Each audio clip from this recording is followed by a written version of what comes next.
Guarantee ಸ್ಕೀಮ್ನ Gruhalakshmi ಫಲಾನುಭವಿಗಳ ಪಟ್ಟಿಯನ್ನು ಪುನರ್ ಪರಿಶೀಲನೆ ಸರ್ಕಾರ ಮಾಡ್ತಾ ಇದೆ.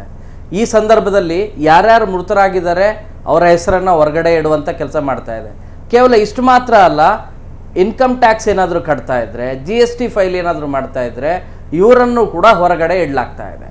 ಈ ರೀತಿಯಾಗಿ ನಮ್ಮ ರಾಜ್ಯದಲ್ಲಿ ಈಗ ಸದ್ಯ ಇರುವಂಥ ಸಂಖ್ಯೆ ಎಷ್ಟು ಜನ ಗೃಹಲಕ್ಷ್ಮಿಯರಿದ್ದಾರೆ, ಎಷ್ಟು ಜನರನ್ನು ಹೊರಗಡೆ ಇಟ್ಟಿದ್ದಾರೆ, ಇದರಲ್ಲಿ ಜಿಲ್ಲಾವಾರು ಯಾವ್ಯಾವ ಜಿಲ್ಲೆಯಲ್ಲಿ ಎಷ್ಟು ಜನ GST IT ಆದವರು ಹೊರಗಡೆ ಇಟ್ಟಿದ್ದಾರೆ, ಅಂದರೆ ಫೈಲ್ ಮಾಡಿದವರು ಇದ್ದರೆ ಆ ಕುಟುಂಬ ಸದಸ್ಯರು ಹೊರಗಡೆ ಇಟ್ಟಿದ್ದಾರೆ, ಯಾವ ಜಿಲ್ಲೆಯಲ್ಲಿ ಎಷ್ಟು ಜನ ಗೃಹಲಕ್ಷ್ಮಿಯರು ಮೃತರಾಗಿದ್ದಾರೆ, ಆದರೂ ಕೂಡ ಹಾಗೆ ಮುಂದುವರಿತಾ ಇತ್ತು, ಅವರಿಗೆ ಹಣ ಹೋಗ್ತಾ ಇತ್ತು.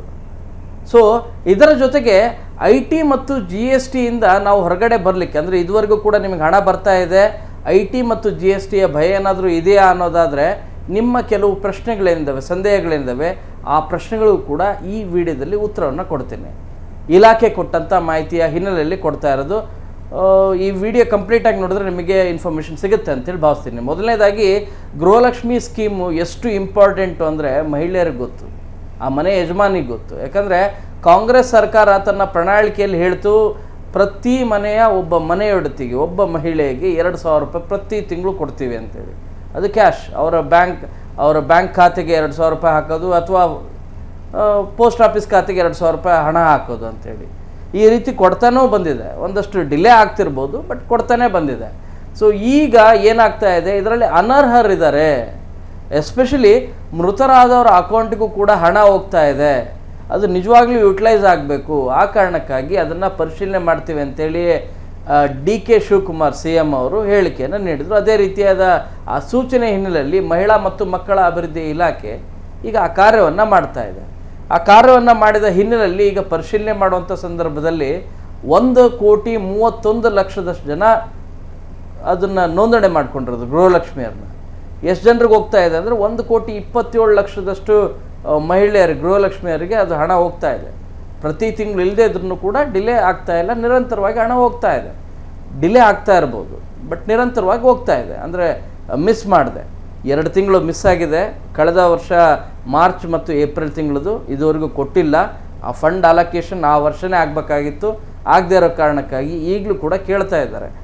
ಕೋರ್ಟಿಗೂ ಕೂಡ ಹೋಗಿದ್ದಾರೆ, ಇದರ ಹಣ ಕೊಡಿ ಅಂತಲೂ ಕೂಡ BJP ಅವರು ಅದನ್ನು ಹೋರಾಟನೂ ಕೂಡ ಮಾಡ್ತಾ ಇದ್ದಾರೆ. ವಿಷಯ ಅದಲ್ಲ, ಇಲ್ಲಿ ನಿಮಗೆ ಜಿಲ್ಲಾವಾರು ಕೂಡ ನಿಮಗೆ ಮಾಹಿತಿ ಕೊಡ್ತೀನಿ, ಯಾವ ಜಿಲ್ಲೆಯಲ್ಲಿ ಅತಿ ಹೆಚ್ಚು ಕಾರ್ಡ್ಗಳು ಡಿಲೀಟ್ ಆಗಿದೆ ಅಂತೇಳಿ. ಮೊದಲನೇದಾಗಿ ಗೃಹಲಕ್ಷ್ಮಿಯರಲ್ಲಿ ಎಷ್ಟು ಜನ ಕಾರ್ಡ್ ಡಿಲೀಟ್ ಆಗಿ ಮೃತರಾದವರು ಕೂಡ ಇದ್ದರು ಅನ್ನೋದನ್ನು ಐಡೆಂಟಿಫೈ ಮಾಡಿದೆ. ಅದು 1,95,000 ಅಷ್ಟು ಜನ ಇದ್ದಾರೆ ನಮ್ಮ ರಾಜ್ಯಾದ್ಯಂತನೂ ಕೂಡ ಮೃತರಾದವರು.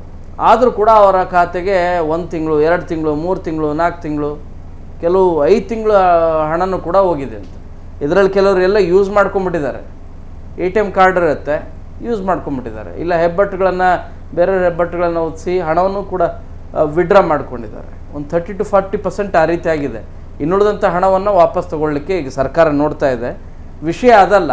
ಇಲ್ಲಿರುವಂಥ ಪ್ರಶ್ನೆ ಏನು ಅಂತಂದರೆ, ಮೃತರಿಗೆ ನಿಜವಾಗ್ಲೂ ಕೂಡ ಹೋಗಬಾರ್ದು, ಅವರಿಗೆ ಹೋದರೆ ಅದು ವ್ಯಾಲಿಡ್ ಏನಿರ್ತದೆ.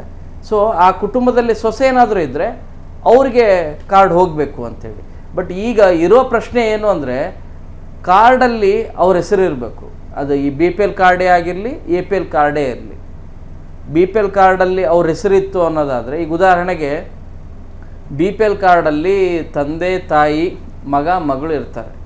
ಸೊ ಈಗ ತಾಯಿ ತೀರ್ಕೊಂಡಿದ್ದಾರೆ, ಆಟೋಮೆಟಿಕ್ಕಾಗಿ ಸೊಸೆಗೆ ಬರಬೇಕು, ಅಂದರೆ ಮಗಳು ಸೊಸೆಗೆ ಬರಬೇಕು. ಸೊ ಸೊಸೆ ನಿಮಗೆ ಆ ಕಾರ್ಡಲ್ಲಿ ಹೆಸರು ಇತ್ತು ಅಂದರೆ ಓಕೆ, ಆ ಕಾರ್ಡಲ್ಲಿ ಹೆಸರು ಇಲ್ಲ ಅನ್ನೋದಾದರೆ ನೀವು ಪ್ರತ್ಯೇಕವಾಗಿ ಮತ್ತೆ ಅರ್ಜಿಯನ್ನು ಸಲ್ಲಿಸಬೇಕು. ಅದು APL ಕಾರ್ಡ್ ಆಗಿರಲಿ, BPL ಕಾರ್ಡ್ ಆಗಿರಲಿ. ಒಂದು ವೇಳೆ ಇಲ್ಲ ಅಂದರೆ ಅವರನ್ನು ಹೊರಗಡೆ ಇಡುವಂಥ ಕಾರ್ಯ ಆಗುತ್ತೆ. ಒಂದು ವೇಳೆ ಇತ್ತು ಅನ್ನೋದಾದರೆ, ಒಂದೇ ಕಾರ್ಡಲ್ಲಿ 4 ಜನ ಇದ್ದರು ಅನ್ನೋದಾದರೆ, ಸೊಸೆಯನ್ನು ಇವರು ಮನೆಯೊಡತಿ ಅಂಥೇಳಿ ಅವರಿಗೆ ಕನ್ವೆ ಮಾಡುವ ರೀತಿಯಾದಂಥ ಡಾಕ್ಯುಮೆಂಟ್ಸನ್ನು ನೀವು ಮಹಿಳಾ ಮತ್ತು ಮಕ್ಕಳ ಅಭಿವೃದ್ಧಿ ಇಲಾಖೆಗೆ ನೀವು ಕೊಟ್ಟರೆ ಆವಾಗ ಸಹಜವಾಗಿ ಅದು ಆ್ಯಡ್ ಆಗ್ತದೆ. ಇಲ್ಲದೇ ಇದ್ದರೆ ಹೊರಗಡೆ ಇಡುವಂಥ ಕಾರ್ಯ ಮಾಡ್ತಾರೆ. ಇದು ನಿಮ್ಮ ಗಮನಕ್ಕೆ ಇರಲಿ ಅಂಥೇಳಿ. ಯಾಕಂದ್ರೆ ಭಾಳಷ್ಟು ಜನರಿಗೆ ಈಗ ಡಿಲೀಟ್ ಆಗಿದೆ. 1,95,000 ಜನ ಕಾರ್ಡ್ಗಳು ಡಿಲೀಟ್ ಆಗಿದ್ದಾವೆ ಅಂದರೆ ಆ ಪಟ್ಟಿಯಿಂದ ಹೊರಗಡೆ ಇಡುವಂಥ ಕಾರ್ಯ ಮಾಡಿದ್ದಾರೆ. ನೀವು ಮತ್ತೆ ಆ್ಯಡ್ ಮಾಡ್ಬೋದು. ಇಲ್ಲ ನಾವು ಅದೇ ಕಾರ್ಡಲ್ಲಿ ಒಂದು BPL ಕಾರ್ಡ್ ಅಥವಾ APL ಕಾರ್ಡ್ ಕೂಡ ಇದ್ದರೆ ನೀವು ಇಲ್ಲ ಈ ಕಾರ್ಡಲ್ಲಿ ಇವ್ರ ಹೆಸರು ಕೂಡ ಇದೆ, ಅತ್ತೆ ತೀರ್ಕೊಂಡಿರೋದು, ಸೊಸೆ ಇದ್ದಾರೆ, ಅವ್ರ ಹೆಸರಿಗೆ ನೀವು ವರ್ಗಾವಣೆ ಮಾಡಿ ಅಂಥೇಳಿ ಒಂದು ಲೆಟ್ರ್ ಕೊಟ್ಟು ಸಂಬಂಧಿಸಿದಂಥ BPL ಕಾರ್ಡ್ ಆಗಲಿ ಅಥವಾ APL ಕಾರ್ಡ್ನ ಜೆರಾಕ್ಸ್ ಒಂದನ್ನು ಕೊಟ್ಟು ಮಹಿಳಾ ಮತ್ತು ಮಕ್ಕಳ ಅಭಿವೃದ್ಧಿ ಇಲಾಖೆ ಕೊಟ್ಟರೆ ಖಂಡಿತವಾಗಿ ಕೂಡ ಆ್ಯಡ್ ಆಗುತ್ತೆ. ಸೊ ಈ ಮೂಲಕ ನಿಮಗೆ ತೊಂದರೆ ಆಗೋದಿಲ್ಲ. ಆದರೆ ಕಾರ್ಡಲ್ಲಿ ಇಲ್ಲ ಅನ್ನೋದಾದರೆ ಪ್ರತ್ಯೇಕವಾಗಿ ಈಗಲೂ ಕೂಡ ನೋಂದಣಿ ಮಾಡಿಕೊಡ್ಲಿಕ್ಕೆ ಅವಕಾಶ ಇದೆ. ಸೊ ಅದನ್ನು ನೀವು ಮಾಡ್ಬೋದಾಗಿದೆ. ಒಂದು. ಎರಡನೇದು, 1,94,000 ಜನ IT ಮತ್ತು GST ಫೈಲ್ ಮಾಡಿದವರಿದ್ದಾರೆ. ಅವರೆಲ್ಲರನ್ನು ಕೂಡ ಹೊರಗಡೆ ಇಡ್ತಾ ಇದ್ದಾರೆ. ಯಾಕೆ ಹೀಗೆ ಆಗ್ತಾ ಇದೆ ಅಂದರೆ, ಒಂದು, ಗೃಹಲಕ್ಷ್ಮಿ ಫಲಾನುಭವಿ ಏನಾದರೂ IT ಫೈಲ್ ಮಾಡ್ತಾ ಇದ್ದರೆ ಹೊರಗಡೆ ಹೋಗುವ ಚಾನ್ಸಸ್ ಅಲ್ಲ, ಹೊರಗಡೆ ಇಡ್ತಾರೆ. ಒಂದು. ಇಲ್ಲ GST ಫೈಲ್ ಮಾಡ್ತಾ ಇರೋದು, ಇದರಲ್ಲಿ ಮ್ಯಾಕ್ಸಿಮಮ್ ಜಾಸ್ತಿ ಇರೋದು GST ಫೈಲ್ ಮಾಡಿದವರು ಗೃಹಲಕ್ಷ್ಮಿಯರೇ. ಅವರು ಪ್ರತಿ ತಿಂಗಳು 2,000 ಹಣ ತೊಗೊಳ್ತಿದ್ದಾರೆ. ಹೂವಿನ ವ್ಯಾಪಾರ ಮಾಡ್ತಾ ಇರ್ತಾರೆ, ಒಂದು ಮಿಲ್ಕ್ ಪಾರ್ಲರ್ ವ್ಯಾಪಾರ ಮಾಡ್ತಾ ಇರ್ತಾರೆ, ಅಥವಾ ಸಣ್ಣ ಪುಟ್ಟ ಬಿಸ್ನೆಸ್ ಮಾಡ್ತಾ ಇರ್ತಾರೆ, ಕಿರಾಣಿ ಅಂಗಡಿ ಇಟ್ಕೊಂಡಿರ್ತಾರೆ. ಆದರೆ 25 ಲಕ್ಷಕ್ಕಿಂತಲೂ ಕೂಡ ಹೆಚ್ಚು ಟ್ರಾನ್ಸಾಕ್ಷನ್ ಆಗಿತ್ತು ಅನ್ನೋದಾದರೆ GST ಫೈಲ್ ಮಾಡಬೇಕಾಗತ್ತೆ.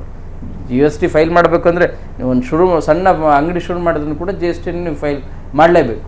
ಸೊ ಅದರಲ್ಲಿ 25 ಲಕ್ಷಕ್ಕಿಂತಲೂ ಕೂಡ ಹೆಚ್ಚು ಟ್ರಾನ್ಸಾಕ್ಷನ್ ಆಯಿತು ಅನ್ನೋದಾದರೆ ಆವಾಗ ನೀವು ಗೃಹಲಕ್ಷ್ಮಿ ಫಲಾನುಭವಿ ಆಗಲಿಕ್ಕೆ ಆಗೋದಿಲ್ಲ ಅನ್ನೋದು ಸರ್ಕಾರದ ಮಾತು, ಸರ್ಕಾರದ ನಿಯಮ. ಆ ಹಿನ್ನೆಲೆಯಲ್ಲಿ ಹೊರಗಡೆ ಇಡುವಂಥ ಕಾರ್ಯನೂ ಕೂಡ ಆಗ್ತಾ ಇದೆ.